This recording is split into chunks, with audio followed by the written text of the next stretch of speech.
இந்த சரீரத்துல உங்கள் குண்டலினி சக்தி முழுமையாக இயங்காமல் தடைபடுவதற்கான காரணம் உங்களுடைய பயம் சார்ந்த மன அமைப்புகள். வாழ்க்கையில எதை தொடங்கணும்னாலும் பயம். புதுசா ஒரு பிசினஸ் பார்ட்னர் வராரு, ஆனா வெளியூர் பிசினஸ், வெளியூர்ல போய் ஆரம்பிக்கலாமா வேணாமா, பயம். உங்கள் அனைவரையும் வணங்கி வரவேற்கின்றேன். நித்திய கிரியா யோகம்.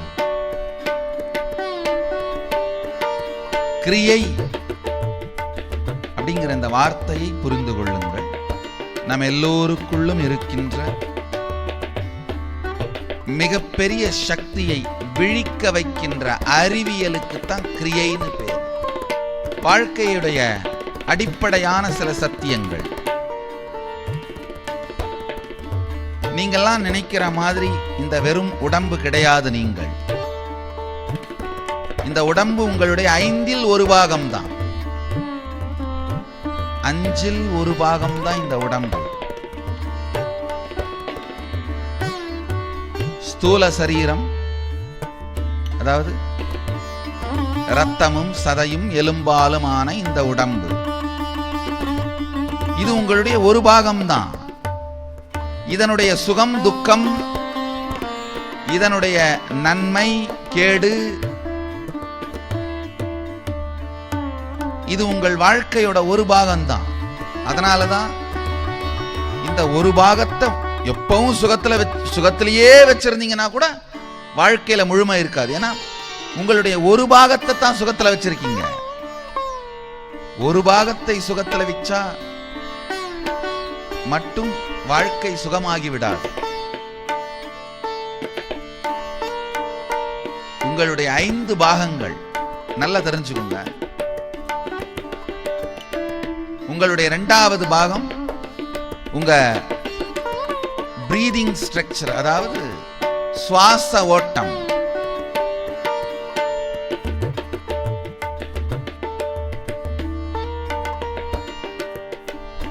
எப்படி சுவாசம் உள்ள போகுது, வெளியில வருது, எப்படி அந்த பிராணன் உங்களுக்குள்ள உயிரா இருக்கு, இது உங்களுடைய 2வது பாகம். பிராண சரீரம்னு சொல்லுவோம்.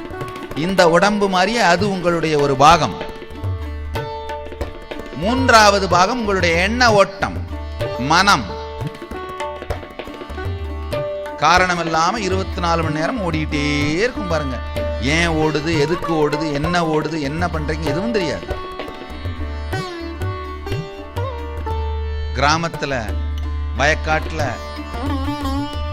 கைத்து கட்டில படுத்திருக்கும் போது நகரத்துல பெரிய அப்பார்ட்மெண்ட் இருந்தா சுகமா இருக்குமேன்னு சிந்திக்கும். உழைச்சி எல்லாம் பண்ணி நகரத்துல பெரிய அப்பார்ட்மெண்ட்டை வாங்கி அந்த பால்கனியில உட்கார்ந்து இருக்கும் போது கிராமத்து கைத்து கட்டிலும் காத்து ரொம்ப நல்லா இருக்கும் இல்லைன்னு தோணும். ஏன் தோணும், எதுக்கு தோணும், எதை எப்ப சிந்திக்கும், எதுவுமே தெரியாத உள்ள ஓடிட்டே இருக்கிற மனம், மன சரீரம். அது 3வது. உணர்ச்சிகள், மனதுக்கும் ஆழமான உணர்ச்சிகள். 4வது. அத விஞ்ஞானமய கோஷம்னு சொல்வோம். விஞ்ஞானமய சரீரம். 5வது, வாழ்க்கையில நீங்க எப்பவாவது மட்டும் அனுபவிக்கிற ஆனந்தம். நீங்கள் கலப்படம் இல்லாத தூய்மையாக நீங்களாகவே இருக்கின்ற இடம். நல்லா புரிஞ்சுக்கோங்க. இந்த 5 சரீரங்கள் கோஷம்னு சொல்லுவோம். கோஷம் சரீரம் அப்படின்னா ஒண்ணுதான். உடம்பு எலும்பாலும் இரத்தத்தாலும் சதையாலும் மஜ்ஜையாலும் ஆன இந்த உடம்பு, அது அன்னமய கோஷம், ஸ்தூல சரீரம். உங்களுக்குள்ள ஓடுற சுவாச ஓட்டம்,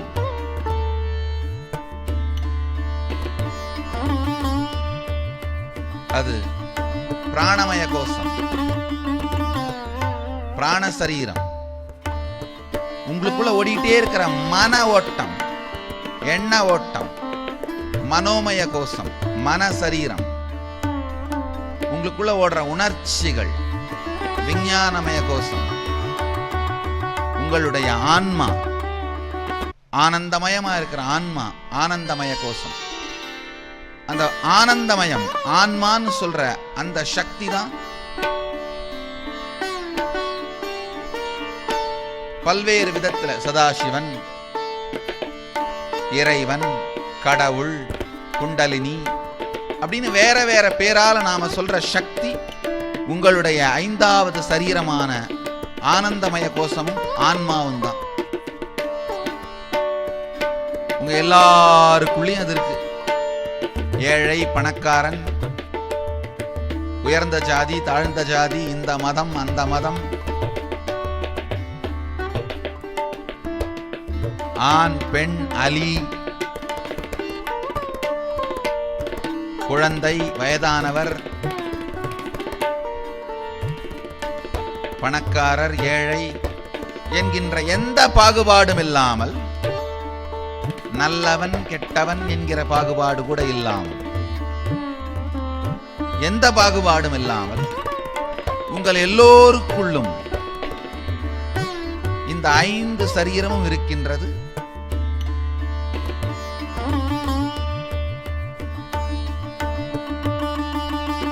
யாரெல்லாம்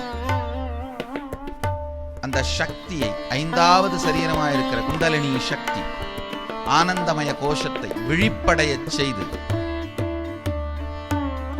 நடைமுறை வாழ்க்கையில் உபயோகப்படுத்துகிறார்களோ அவர்களெல்லாம் வெற்றி அடைகிறார்கள்.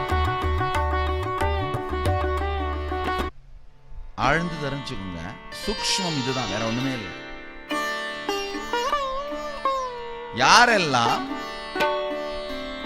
நமக்குள் இருக்கும் அந்த சக்திகளை விழிப்படைய செய்து, இந்த குண்டலினி சக்தியை விழிப்படைய செய்து நடைமுறை வாழ்க்கையில உபயோகம் பண்றோமோ அவங்க எல்லாம் வெற்றி அடைகிறாங்க. வேற ஒண்ணும் இல்லைங்க. உங்க எல்லாருக்குமே பேங்க்ல 100 கோடி ரூபாய் இருக்கு. ஆனா அதை எப்படி எடுக்கிறது, வாழ்க்கையில எப்படி அதை உபயோகம் பண்றதுன்னு தெரியாததுனால காலையில டிஃபனுக்கு 10 ரூபாய்க்கு ரோட்ல பிச்சை எடுத்துட்டு இருக்கிறோம். அதுதான் உண்மை. உங்க எல்லாருக்குள்ளேயும் மிகப்பெரிய அளப்பதற்கு அரிய சதாசிவனே வடிவமாக இருக்கின்ற குண்டலினி சக்தி இருக்கு. நான் சதாசிவனா அனுபவிச்சதுனால சதாசிவன் சொல்றேன். நீங்க என்ன பேர் வேணா வச்சுக்கலாம். முருகன், ராமன், கிருஷ்ணன், விஷ்ணு. அளப்பரிய இந்த சக்தி நம்ம எல்லாருக்குள்ளேயும் இருக்கு. எப்படி 100 கோடி ரூபாய் பேங்க்ல இருந்தாலும் அதை எடுத்து உபயோகப்படுத்த தெரியாததுனால 10 ரூபாய்க்கு 20 ரூபாய்க்கும் பிச்சை எடுத்துட்டு இருக்காரோ ஒருத்தர், அதே மாதிரிதான் நாமளும் நம்மளுக்குள்ள இருக்கிற அளப்பரிய சக்தியை எடுத்து உபயோகப்படுத்தாமல் சில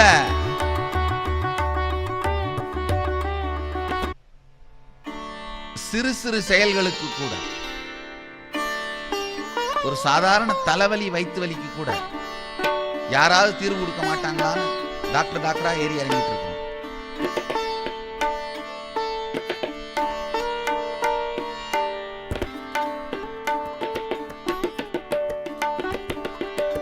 $100 கோடி பேங்க்ல இருந்தும் தெருவில் 10 ரூபாய்க்கு பிச்சை எடுக்கிற ஒருத்தருக்கு அவருடைய 100 கோடி அவர் எப்படி யூஸ் பண்றதுன்னு கத்து கொடுத்து அந்த பணத்தை வெளியில் எடுத்து அவர் வாழ்க்கையை வளப்படுத்திக்க வைக்கிற அந்த நுட்பத்துக்கு பேர் தான் கிரியை.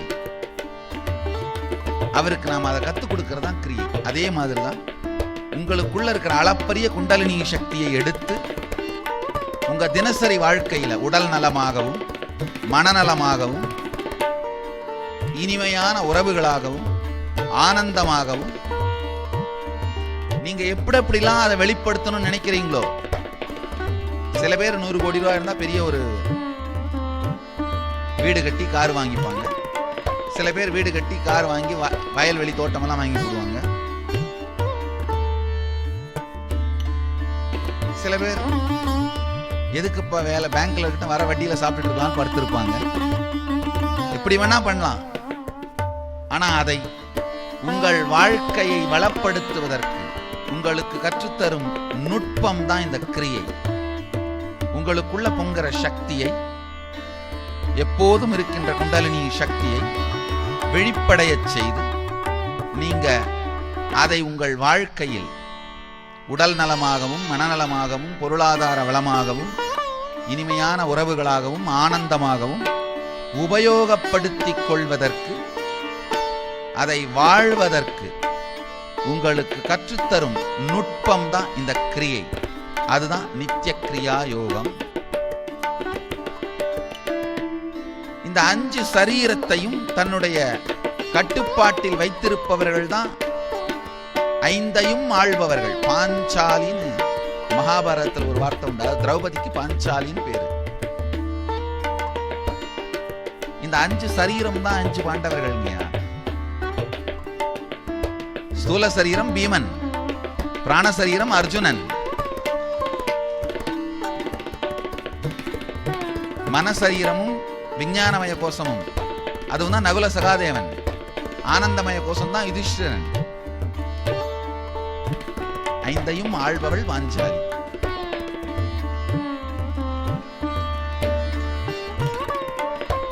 முதல்ல ஸ்தூல சரீரம். இந்த ஸ்தூல சரீரம்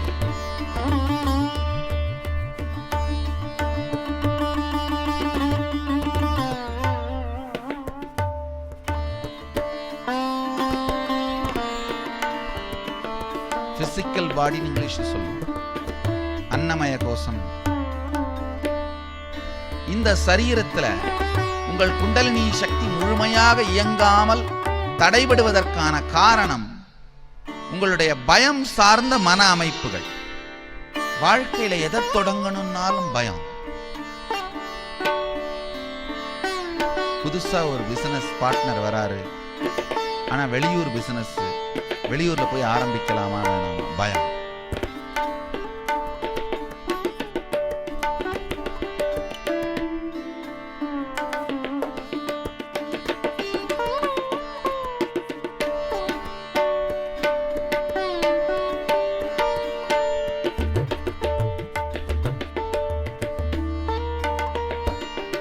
படிப்புக்கு வெளியூர் போகணும், காலேஜ் வேற ஊர்ல, போலாமா வேணாமா, பயம். எதுக்கு எடுத்தாலும் பயம். இது என்ன ஆகும், அது என்ன ஆகும், பயம் பயம் பயம். சிந்தனை ஓட்டமே பயம் அப்படிங்கிற அந்த அணையில் தடைபட்டு வாழ்க்கையே முடங்கி போயிருது.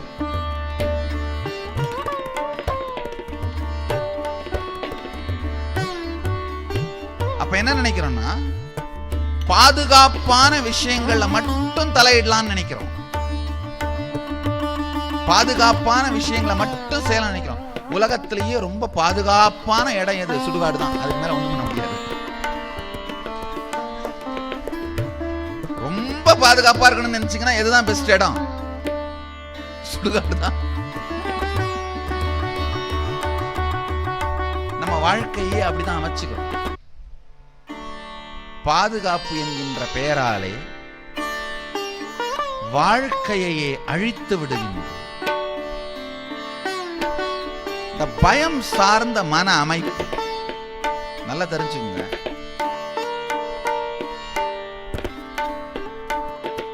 எந்த வெற்றியும் ஏதோ ஒரு கடவுளை வணங்குவதால் வந்து விடுவதல்ல, நமக்குள் பொங்குகிற குண்டலினி சக்தியின் உத்வேகத்தினால் தொடர்ந்து இயங்குவதனால் வருவது.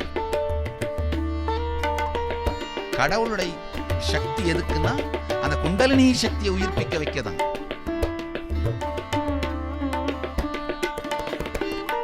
கட்டாயமா ஒரு அவசர தேவைனா பொதிசோறு சுமக்கவும் பெருமான் தயங்க மாட்டார். வெறுங்காலோட வந்து காதலுக்கு தூது போயிருக்கார் சுந்தரருக்காக. அவசர காலத்துல அது செய்வார் உண்மை. ஆனா எல்லா நேரத்திலையும் அவர் நமக்கு வந்து கத்திரிக்காய் வாங்கினது கொடுக்கணும்னு நினைக்கிறீங்களா? கடைக்கு போய் அது சாத்தியமும் அல்ல, சரியும் அல்ல. நமக்குள்ள இருக்கிற குண்டலினி சக்தியை வெளிப்படைய வைக்கத்தான் அவர். அந்த பொங்கர சக்தியினால தொடர்ந்து இயங்கி வெற்றியை வாழ்க்கையாக மாற்ற வேண்டியது நம்முடைய பொறுப்பு. அவர் செய்வது நமக்குள் இருக்கும் சக்தியை உயிர்ப்பிக்க வைப்பது மட்டும்தான். அதுக்கு மட்டும்தான் அவர்கிட்ட போகணும். அதுதான் முறையாக சரியாக அவரை உபயோகப்படுத்துகிறது. தொடர்ந்து நமக்குள்ள இருக்கிற அந்த பயம், மரண பயம் மட்டுமில்ல, அது கூட சில நேரத்தில் மறந்துடுவீங்க. ஆனா இதாயிடுமோ அதாயிடுமோ. எத்தனை பேர் டூ வீலர்லயோ கார்லயோ உட்காரும் போதே ஃபர்ஸ்ட் தாட் என்ன வரும்? ஆக்சிடென்ட் தான் தாட் வரும். எத்தனை பேருக்கு கை தூக்குங்க. எத்தனை தானே ஆக்சிடென்ட் ஆயிருச்சு. ஆகாதனால தான் நீங்க உட்கார்ந்துருக்கீங்க. நம்ம வாழ்க்கையே இந்த சிறிய குறுகிய வட்டத்துக்கான காரணம் இதுலயே இருக்கிறது. காரணமே வேற ஒண்ணும் இல்லைங்க. பயம் சார்ந்தே சிந்தித்தல். பயம் சார்ந்தே சிந்திக்கும் போது என்ன ஆகும்னா, எந்த பெரிய விஷயத்தையும் உங்களை நீங்களே கன்வின்ஸ் பண்ற மாதிரி கூட நம்ப முடியாது. நடுத்தர வர்க்கம்னா யாருன்னா, கம்மியா பணம் சம்பாரிச்சு அவங்க வாழ்க்கையை நடத்துறவங்க கிடையாது. பெரிய விஷயங்களை சிந்திக்க பயப்படுறவங்க தான் நடுத்தர வர்க்கம். வேற ஒண்ணுமே கிடையாது. பெரிய விஷயங்களை சிந்திக்கிறதுக்கு பயப்படுறவங்க. அதுக்கு ஒரே காரணம், நம்முடைய மனம் பயம் சார்ந்தே இயங்கும். ஒரு சில நிமிடங்கள் உங்க வாழ்க்கையை அப்படியே புரட்டி பாருங்க. முதல் பயம் என்னன்னா, கையில் இருக்கிற காசு பணம் திருடு போயிடும், இல்ல நம்ம ஊர்ல நமக்குன்னு இருக்கிற ஒரு நல்ல பேர் ஐடென்டிட்டி திருடு போயிடும், எவனாவது எதையாவது கொளுத்தி போட்டு இருக்கிற 2-3 சொந்த பந்தமும் ஓடி போயிருமோ. இதுதான் முதல் பயம். நல்லா தெரிஞ்சுக்கோங்க. மற்றவங்கெல்லாம் உங்களை பத்தி என்ன நினைக்கிறாங்கன்னு பயந்துட்டு இருக்கீங்க. ஆனா அவங்கெல்லாம் நீங்க அவங்கள பத்தி என்ன நினைக்கிறீங்க பயந்துட்டு இருக்கீங்க. இப்படியே தான் ஓடிட்டு இருக்கு வண்டி. அவங்களோட போய் பேசி பார்த்தீங்கன்னா தெரியும், நீங்க என்ன நினைக்கிறீங்க அவங்க உட்காந்து பயந்துட்டு இருக்காங்க, அவங்க என்ன நினைக்கிறீங்க நீங்க உட்காந்து பயந்துட்டு இருக்கீங்க. எத்தனை பேருக்கு இதை வாழ்க்கையில பார்த்துருக்கீங்க? நான் சொல்றத நிதர்சனமா வாழ்க்கையில பார்த்துருக்கீங்க. இதான் உண்மை. இந்த பயம் சார்ந்த மன அமைப்பை உடைச்சிங்கனாலே பிராக்டிக்கலா இருப்பீங்க. நீங்க ஒன்னும் உடனே பயம்லாம் போயிருச்சு நேரா போய் கடல்ல குதிக்கிறது ஒன்றும் தைரியம் இல்லை. அது சூசைடு, அது தற்கொலை. ஆனா கடல் கடந்து வியாபாரம் செய்ய, வேலைகள் செய்ய, செயல்படுவதற்கு பயம் இருக்கு. எத்தனை பேர் ஒரு தரம் ஃப்ளைட் கொஞ்சம் ஏதாவது ஒரு வெதர் சேஞ்சில் டர்புலண்ட் ஆயிரு கொஞ்சம் ஆடிடுச்சுன்னா அதுக்கப்புறம் ஃப்ளைட்லயே ஜென்மத்தில் ஏற மாட்டீங்க. இல்ல ஒரு தரம் கப்பல்ல போய் கொஞ்சம் டர்புலன்ஸ் ஆயிடுச்சுன்னா அதுக்கப்புறம் ஜென்மத்துல கப்பல் பக்கமே போறதில்லை. அது போய் கடல்ல குதிக்கிறது வீரம் இல்லை. பயம் சார்ந்தே இயங்கிட்டு இருக்கிற மன அமைப்பு இல்லாமல் இருப்பது வீரம். பயம் சார்ந்தே செயல்படுற மன அமைப்பு இல்லாமல் இருப்பது வாழ்க்கை. இந்த ஒரு 4-5 பயம் தான் முக்கியமா வாழ்க்கையில இருக்கு. பேர் புகழ் போயிடுமோ, இல்ல உடல் நலம், அதாவது திடீர்னு வியாதி வந்துருமோ. இந்த பயங்கள், உங்களுடைய சொந்த பந்தம் அவங்க இறந்துருவாங்களோ, அவங்க இல்லாம போயிடுவாங்களோ, அவங்க இல்லாத வாழ்க்கையை வாழ வேண்டி இருக்குமோ. சில நேரத்துல காரணமே தெரியாம பயமா இருக்கும். ஏண்டா பயப்படுற, என்னையா பயம் தெரியல சாமி, ஆனா எதை பார்த்தாலும் பயமா இருக்கு. காத்தடிச்சு கதவு ஜன்னல் காணாமன்னா பயம்,